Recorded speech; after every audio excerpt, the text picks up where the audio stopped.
मैं उम्मीद करता हूं कि आप सभी बहुत अच्छे होंगे और अपने एग्जाम्स की तैयारी ज़ोरों शोरों से कर रहे होंगे। आज इस वीडियो लेक्चर में मैं आप लोगों के लिए लेकर आया हूं 2014 आईबी के एग्जाम्स में पूछे गए जीएस के क्वेश्चंस। इन क्वेश्चंस को हम दो पार्ट में कर रहे हैं। पहले पार्ट में यानी कि इस वीडियो में शुरू के 25 क्वेश्चंस मैंने लिए हैं। तो चलिए अब स्टार्ट करते हैं। फर्स्ट क्वेश्चन कह रहा है कि curcuma longa is the scientific name of which spice. इनमें से किस मसाले का साइंटिफिक नेम करकम लौंगा है? और इसका जो राइट आंसर है वो है टर्मेरिक। टर्मेरिक का साइंटिफिक नेम जो है वो करकम लौंगा होता है। चलिए अब नेक्स्ट क्वेश्चन की तरफ बढ़ रहे हैं। नेक्स्ट क्वेश्चन कह रहा है कि the bones found in hands and feets as the body percentage of total number of bones in the body of an adult human being is nearly equal to। सवाल को मैं हिंदी में कन्वर्ट करता हूं आपके लिए। सवाल कह रहा है कि जो मानव हड्डियां होती हैं जो एक वयस्क में होती हैं उनके कितना प्रतिशत हड्डियां, अगर हम हाथ और पैर के जोड़ ले हड्डियां, दोनों हाथ और दोनों पैरों की हड्डियां जोड़े तो वो कितना परसेंटेज होता है? आप जानते हैं कि there are total 206 bones.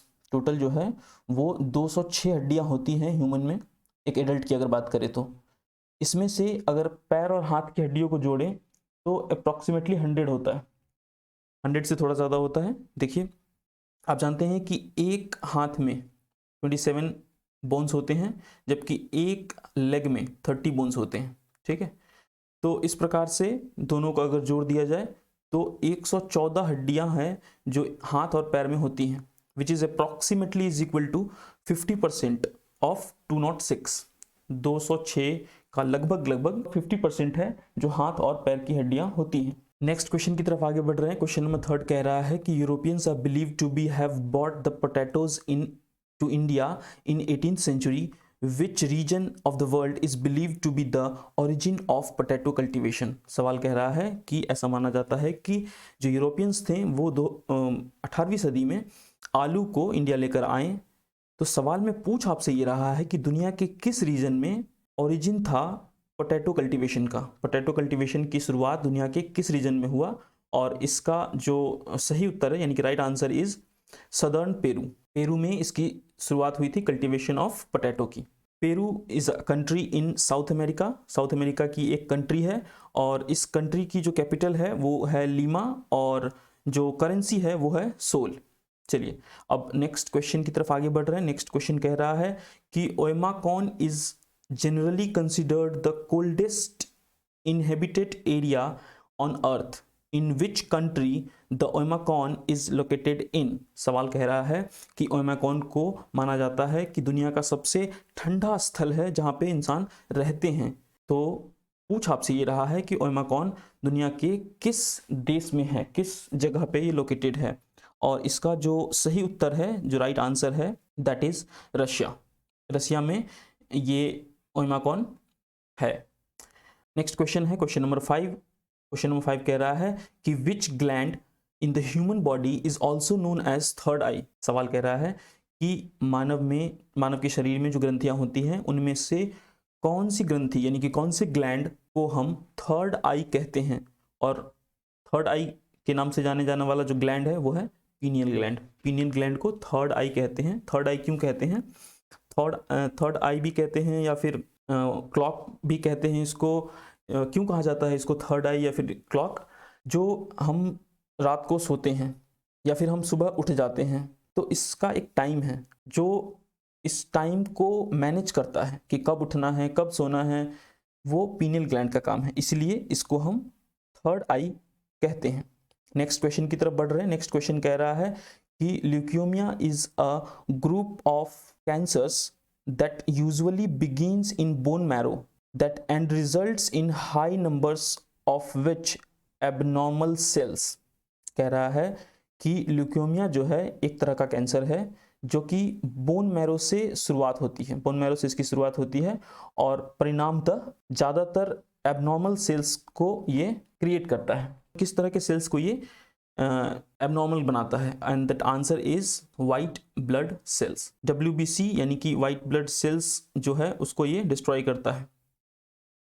Next question है क्वेश्चन नंबर 7। क्वेश्चन नंबर 7 कह रहा है कि during an earthquake two places A and B record its intensity on Richter scale as 4 and 6 respectively. In absolute terms, the ratio of intensity of earthquake at A to that of B is। सवाल मैं आपको हिंदी में समझाता हूँ। सवाल जो question number 7 है वो ये कह रहा है कि अगर कोई दो जगह है A और B, अगर कोई दो प्लेस है A और B जहाँ पे कि अर्थक्वेक आया है 4 और 6, रिक्टर स्केल पे पैमाना इसका 4 है एक का और दूसरे का 6 है, तो पूछ रहा है कि एब्सोल्यूट टर्म्स में इसकी जो तीव्रता होगी यानी इसकी जो इंटेंसिटी होगी उसका अनुपात यानी कि रेशियो क्या होगा, यानी कि A/B पूछ रहा है बेसिकली ये, और A/B का जो अनुपात होगा वो 1:100 होगा। ठीक है, चलिए अब आगे बढ़ रहे हैं नेक्स्ट क्वेश्चन की तरफ। नेक्स्ट क्वेश्चन कह रहा है कि on a cold day in January the temperature at a place fall below the freezing point and was recorded as 40 degrees centigrade on Fahrenheit scale the same temperature would be। सवाल कह रहा है कि जनवरी के किसी दिन में तापमान जो है वो 40 डिग्री नीचे चला गया है फ्रीजिंग पॉइंट से। जो फ्रीजिंग पॉइंट होता है, freezing point is 0 degree Celsius, ये आप जानते हैं, यानी कि अगर इससे 40 नीचे चला गया यानी कि -40 डिग्री सेल्सियस हो गया है, तो -40 डिग्री सेल्सियस अगर है टेम्परेचर तो इसको फ़ारेनहाइट में कितना कहेंगे, ये सवाल पूछ रहा है आपसे। और इस सवाल का जो राइट आंसर होगा वो होगा -40 डिग्री सेल्सियस। अब मैं आपको बताता हूँ कि ये -40 जो मैंने बताया वो आया कैसे। सेल्सियस को फ़ारेनहाइट में या फिर केल्विन में चेंज करने का एक फार्मूला होता है और उस फार्मूले से ही इसको आप कैलकुलेट करेंगे। वैसे ये काफ़ी फेमस क्वेश्चन है जो बहुत बार पूछे जाते हैं, डायरेक्ट भी आप इसको याद रख सकते हैं कि डिग्री सेल्सियस और फ़ारेनहाइट जो है वो -40 पे बराबर हो जाते हैं। ठीक है, दोनों इक्वल हो जाते हैं। अब मैं आपको फार्मूला भी बता देता हूँ जहाँ से मैंने ये कैलकुलेट किया है।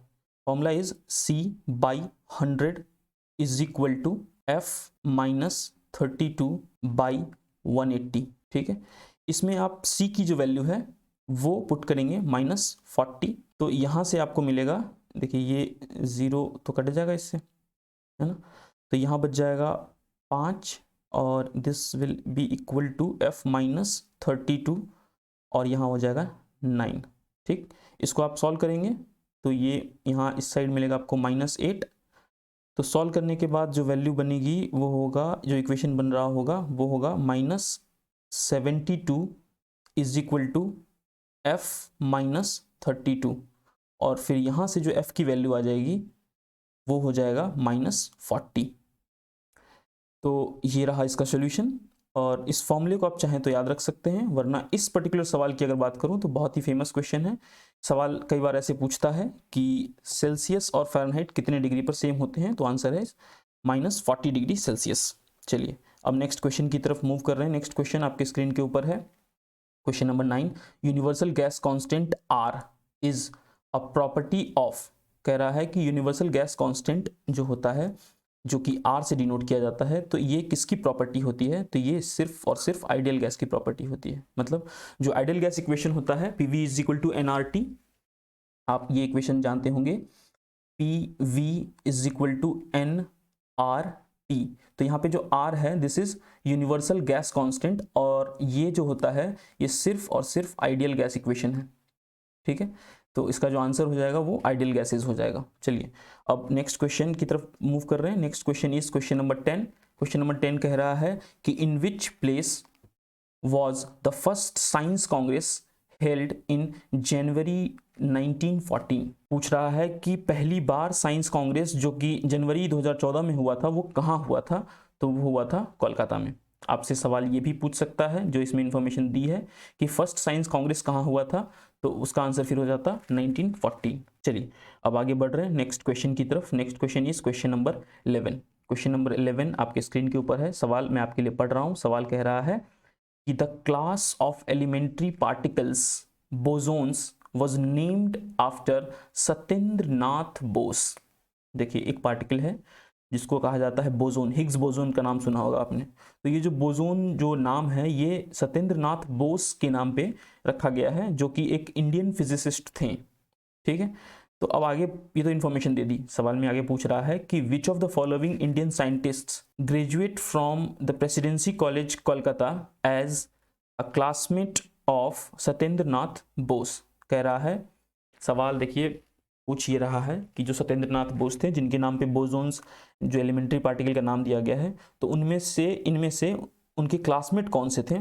तो उनके जो क्लासमेट थे वो मेघनाथ साहा थे। चलिए अब आगे नेक्स्ट क्वेश्चन की तरफ बढ़ रहे हैं। नेक्स्ट क्वेश्चन आपके स्क्रीन पे है। नेक्स्ट क्वेश्चन कह रहा है कि to which place Aryabhata the great mathematician went for advance studies. जो आर्यभट्टा थे, आर्यभट्ट जी जो कि एक ग्रेट मैथमेटिशियन थे हमारे इंडिया के नहीं, दुनिया के ग्रेट मैथमेटिशियंस में से आते हैं। तो पूछ ही रहा है कि इन्होंने जो अपनी एडवांस स्टडीज़ की वो पढ़ने के लिए कहाँ गए थे? तो उसका आंसर है पाटलिपुत्रा, जिसका कि अभी करंट नाम जो है वो पटना है। ठीक है, चलिए अब आगे बढ़ रहे हैं नेक्स्ट क्वेश्चन की तरफ। Next question is question number 13। Question number 13 क्या कह रहा है? क्वेश्चन नंबर 13 कह रहा है कि the development of the world's first particle design for an intercontinental ballistic missile A910 was undertaken in Nazi Germany during the World War II. It was intended for use in bombing. सवाल आपको मैं समझाता हूँ क्या कह रहा है, बहुत बड़ा सा क्वेश्चन है, मैं आपको समझाता हूँ शॉर्ट में। कह रहा है कि जो दुनिया का पहला प्रैक्टिकल डिज़ाइन था किस चीज़ का? इंटरकॉन्टिनेंटल बैलिस्टिक मिसाइल का, वो बन रहा था, यानी कि was undertaken in Nazi Germany में ये बन रहा था, और वो वर्ल्ड वार सेकेंड के दौरान हो रहा था। आपसे पूछ ये रहा है कि इसका जो इस्तेमाल होना था वो कहाँ होना था, किसके लिए बनाया जा रहा था, कहाँ पे इस्तेमाल करने के लिए बनाया जा रहा था? And the right answer is option third, New York and other American cities. ठीक है, चलिए अब आगे क्वेश्चन की तरफ, नेक्स्ट क्वेश्चन की तरफ मूव कर रहे हैं। Next question is question number 14। Question number 14 कह रहा है कि Homi Jahangir Bhabha the father of Indian nuclear programme was also founding director of which of the following institutes। कह रहा है कि होमी जहांगीर भाभा जो कि न्यूक्लियर प्रोग्राम के जनक दाता हैं, तो पूछ रहा है कि ये इनमें से किस इंस्टीट्यूट के भी फाउंडिंग डायरेक्टर रहे थे? तो वो थे Tata institute of fundamental research के ये फाउंडिंग डायरेक्टर भी थे। Next question is question number 15। Question number 15 आपके स्क्रीन के ऊपर कह रहा है कि who headed the satellite launch vehicle SLV project launched by ISRO in 1970। कह रहा है कि इनमें से कौन थे जिन्होंने हेड किया किसका? सैटेलाइट लॉन्च व्हीकल यानी कि SLV प्रोजेक्ट का, जो कि इसरो के द्वारा किया गया था। और कब किया गया था? 1970 में किया गया था। तो इसके हेड कौन थे? इसके हेड थे president of India doctor APJ Abdul Kalam. Missile man के नाम से भी इनको जाना जाता है। नेक्स्ट क्वेश्चन की तरफ आगे बढ़ रहे हैं। नेक्स्ट क्वेश्चन है question number 16। Where was the Bhaskara also known as Bhaskaracharya या फिर Bhaskara two, an Indian mathematician and astronomer was born. कह रहा है कि जो भास्कर यानी कि भास्कराचार्य जो थे, वो जो कि एक मैथमेटिशियन और एस्ट्रोनॉमर भी थे, तो उनका जन्म जो है वो कहाँ हुआ था? जन्म उनका हुआ था बीजापुर में। बीजापुर जिसको कि आप जानते हैं किसकी स्थापना जो की थी, वो मोहम्मद आदिल शाह ने की थी। मोहम्मद आदिल शाह ने की थी। और यहाँ से एक और सवाल पूछा जाता है कि जो बीजापुर में जो एक हिस्टोरिक मॉन्यूमेंट है वो है गोल गुंबद, तो गोल गुंबद बीजापुर में है, ये भी पूछा जाता है। और बीजापुर की जो शहर को बसाया वो है मोहम्मद आदिल शाह। नेक्स्ट क्वेश्चन की तरफ आगे बढ़ रहे हैं। नेक्स्ट क्वेश्चन कह रहा है कि the BrahMos a short range supersonic cruise missile is a joint venture between which foreign country and Indian agency. जो ब्रह्मोस है, ब्रह्मोस जो है वो किस फॉरेन कंट्री और इंडियन एजेंसी से मिलकर इसको डिज़ाइन किया गया है, फिर बनाया गया है? और उसका जो आंसर है वो है रसिया एंड DRDO। देखिए मैं आपको एक बात बताता हूँ, ब्रह्मोस को जो है आप इसका अगर ब्रेक करें, संधि विच्छेद अगर करें, तो यू विल गेट ब्रह्मोस। तो देखिए ब्रह्म से हो जाता है ब्रह्मपुत्र, और मोस एक रिवर है जो कि रसिया में है। तो दो नदियों के नाम पर ये नाम दिया गया है, और ये किसके किसके बीच में है, रसिया और इंडिया के डीआरडीओ। डीआरडीओ के चीफ कौन है, जी सतीश रेड्डी। चलिए अब नेक्स्ट क्वेश्चन की तरफ आगे बढ़ रहे हैं। Question number is 18। Question number 18 क्या कह रहा है कि the original name of Ho Chi Minh the president of Vietnam democratic republic was Nguyen Van Thanh. अच्छा ये नाम है उनका। कह रहा है कि जो हो ची मिन थे, जो कि प्रेसिडेंट थे वियतनाम डेमोक्रेटिक रिपब्लिक के, उनका जो असली नाम था वो था Nguyen Van Thanh, which he later changed to Ho Chi Minj. देखिए हो ची मिंच जो प्रेसिडेंट थे डेमोक्रेटिक रिपब्लिक ऑफ वियतनाम के, उनका जो असली नाम था वो नेग्विन वेन थेन था, और उन्होंने वापस से अपना नाम जो है बदल के हो ची मिंच कर लिया। कब, बिफोर बिकमिंग द प्रेसिडेंट, जो प्रेसिडेंट बनने वाले थे उन्होंने फिर से अपना नाम यही रख लिया। तो पूछ ही रहा है कि इस नाम का लिटरल मीनिंग क्या है, सही मायने में इसका मतलब क्या होता है, हो ची मिंच का मतलब क्या होता है। हो ची मिंच का जो मतलब होता है वो होता है कि वन हु एनलाइटेंस। ठीक है, चलिए अब आगे बढ़ रहे हैं नेक्स्ट क्वेश्चन की तरफ। Next question is question number 19। कह रहा है कि in which year Mahatma Gandhi travelled to struggle against the oppressive plantation. Champaran Satyagraha के बारे में बात की जा रही है। चंपारण सत्याग्रह के लिए जो गांधी जी बिहार गए थे, जो कि ऑप्रेसिव प्लांटेशन के अगेंस्ट था, वो 1917 में गए थे, सॉरी 1917 में वो वहाँ गए थे। इंडिया कब आए थे, 1915 में। ठीक है, चलिए अब आगे बढ़ रहे हैं नेक्स्ट क्वेश्चन की तरफ। Next question is question number 20 with which objective CR Das and Motilal Nehru form the Swaraj party with in the Congress. कह रहा है कि जो CR दास और मोतीलाल नेहरू ने एक स्वराज पार्टी की जो स्थापना की, जो कि विद इन कांग्रेस था, तो उसकी जो स्थापना की जो ऑब्जेक्टिव था वो क्या है, ये पूछ रहा है आपसे। और इसका जो सही आंसर है वो है to participate in, third option, to participate in election in provincial councils. ठीक है, इलेक्शन में पार्टिसिपेट करने के लिए उन्होंने ये किया था। नेक्स्ट क्वेश्चन आगे है। नेक्स्ट क्वेश्चन इज 21 क्वेश्चन कह रहा है कि the industrial working class did not participate in civil disobedience movement in large numbers except in. कह रहा है कि जो इंडस्ट्रियल वर्किंग क्लास थे उन्होंने सिविल डिसोबीडियंस मूवमेंट में लार्ज नंबर में पार्टिसिपेट नहीं किया, लेकिन एक जगह से किया, और उस रीजन का नाम है नागपुर रीजन। नागपुर रीजन के जो इंडस्ट्रियल वर्कर्स थे उन्होंने सिविल डिसोबीडियंस मूवमेंट में पार्टिसिपेट किया था, बाकी के रीजन्स में लार्ज अमाउंट में नहीं था। नेक्स्ट क्वेश्चन है, next question number 22। Question number 22 कह रहा है कि doctor BR Ambedkar clashed with Mahatma Gandhi at the second round table conference demanding. देखिए कह रहा है कि जो डॉक्टर BR अम्बेडकर थे और महात्मा गांधी थे, वो सेकेंड राउंड टेबल कॉन्फ्रेंस में जो इन दोनों के बीच में क्लैश हुआ, मतभेद हुआ, तो वो किस कारण से हुआ। वो इसलिए कि जो BR अम्बेडकर थे वो सेपरेट इलेक्टोरेट की डिमांड कर रहे थे for Dalits. Round table conference से क्वेश्चंस कई बार बनते हैं। 1930 में पहला राउंड टेबल कॉन्फ्रेंस हुआ था, उसमें कि किसी भी मेजर लीडर ने पार्टिसिपेट नहीं किया था except for doctor BR Ambedkar, इन्होंने पार्टिसिपेट किया था। हालांकि जो डॉक्टर BR अम्बेडकर थे इन्होंने तीनों ही कॉन्फ्रेंस में पार्टिसिपेट किया था। महात्मा गांधी जो है वो सेकेंड राउंड टेबल कॉन्फ्रेंस में पार्टिसिपेट करने गए थे, और वो हुआ था 1931 में कांग्रेस की तरफ से।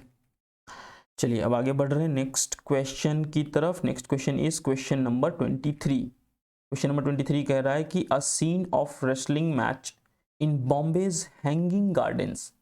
बॉम्बे में एक गार्डन है जिसका नाम है hanging garden, was shot by Harishchandra Bhatavdekar. It became the India's first movie. It was shot in the year. देखिए सवाल कह रहा है कि एक रेसलिंग मैच का सीन जो है वो बॉम्बे के हैंगिंग गार्डन में शूट किया गया था। किसके द्वारा शूट किया गया था, हरीशचंद्र भटवाड़ेकर के द्वारा शूट किया गया था, जो कि जो मूवी थी वो भारत की पहली मूवी थी, इंडियाज़ फर्स्ट मूवी। तो पूछ आपसे ये रहा है कि ये मूवी जो है कब शूट की गई थी, तो वो था 1896 में। 1896 में भारत की पहली मूवी शूट की गई थी और उसमें एक रेसलिंग मैच का सीन था जो कि बॉम्बे के हैंगिंग गार्डन्स में शूट किया गया था।